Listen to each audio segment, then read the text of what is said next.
Hi, I'm Anna Savino from the Napa Valley Wine Academy, their Italian wine correspondent, and we're here in Tuscany, and you can see the beautiful cypress trees behind us, and we're gonna go explore Brunello.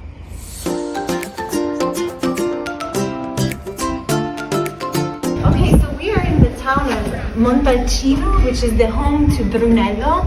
Brunello, as you probably know, is 100% Sangiovese grape and aged for a 5-year minimum before it's released.